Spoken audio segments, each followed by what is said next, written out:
Today is my first Mother's Day without my son, Walt, since I was 23. It's really a difficult day. My son died from anxiety and depression in August of 19. We started our organization, Waltz, to bring awareness to the stigma that surrounds mental health conditions. There's oftentimes we don't talk about it, even though the World Health Organization states that 1 out of 4 people will suffer a mental health condition sometime in their life. So this is very prevalent. This is 25% of the people in our world will suffer with a mental health condition sometime in their life, yet we still find it difficult to talk about. There's so much stigma that surrounds mental health condition. Then I'm not talking just about people outside of ourselves, but even within ourselves. I know for myself, 20 years ago, when I was diagnosed with anxiety and depression, I had what would have been called sort of like a nervous breakdown. I was put on Prozac. Well, I felt better on this medicine, but in my mind, I kept thinking, oh, I need to get off this medicine. I need to get off this medicine. Um, just because of that self-stigma, it just felt like, why should I have to be on this? Whereas if I had diabetes or a different condition, I would not be saying this. I had a heart condition. I would stay on a cholesterol reducing medicine or something like that. Maybe I would try exercise and different things, but if that did not help, I would stay on the medicine.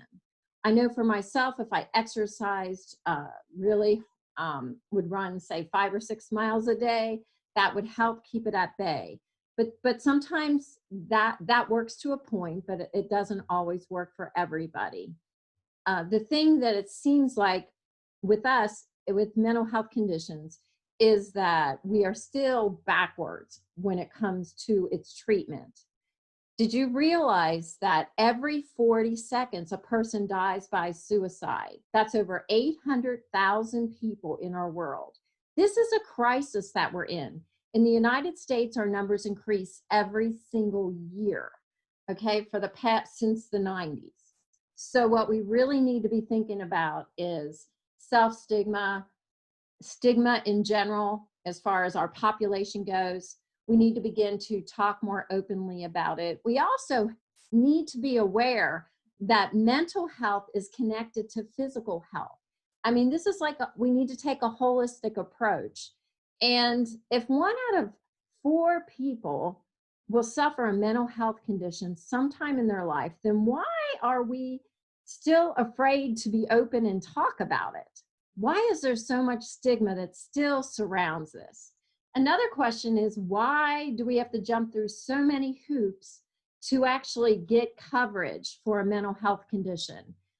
I can tell you right now, when you're suffering severe anxiety or depression, it is hard to actually make all the phone calls that you need and make sure that they're in the network that you are in.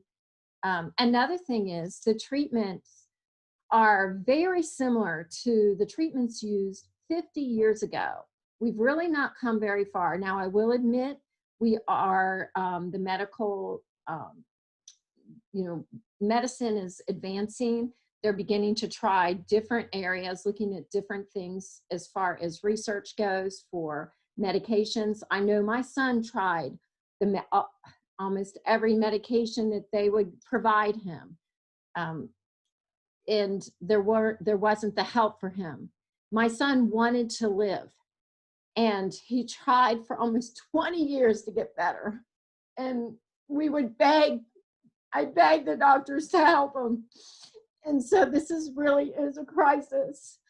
I feel as if sometimes people don't understand what it's like to have a child or an adult child, or for your own self to suffer with anxiety and depression, or actually realize it or talk about it. People are suffering in silence. And then to the treatment centers, if someone has suicidal ideation, to put into some of these centers are almost like a prison, is how it feels to the people. Some of the centers actually do put people on such strong drugs. I know for my son, when he got home, he was like, I'm not myself on this drug. I mean, I can't live like this to feel this stoked up. And instead of like putting him in a longer term treatment center, he's actually released and then ends up having to go off to actually withdraw off of this medication. There seems to be not enough beds for people, and you shouldn't have to wait 6 weeks to get in to see a psychiatrist. I mean, there's so many problems that we have with mental health. And until we first stand up to the stigma and we voice how we feel, then maybe we can start getting the lobbyists in Washington to help us. But for now, we are just in hiding in a sense. And I hope that we can join together and start talking about mental health conditions just like we do physical conditions and treat them that way. We know that the mental and the physical are, go together. If you're having severe mental health problems, say anxiety, and you're not sleeping at night and things, other conditions will surface. You can begin to have heart problems and stomach problems. There's so many things. And there's other areas that they need to start looking at besides serotonin reuptake and the epinephrine reuptake and things like that. There's other hormones and things that could possibly, people could possibly respond to. So I hope that you will join us, Waltz, and helping us out. We are just a brand new organization. We are a nonprofit, so we're tax deductible. We hope that maybe you would put us on your Amazon Smile site, just so it wouldn't really cost you any money. If you have a few extra dollars that you could actually donate, we have a site where Waltz, WALTS, WALTZ.com. And we are out here trying to make a difference. We're an all volunteer board, working, most of us, 2 jobs, trying to get the word out and trying to help people see that this is a crisis as well. And we need some help. And if we all could kind of come together for this, it would be a wonderful thing. Thank you so much.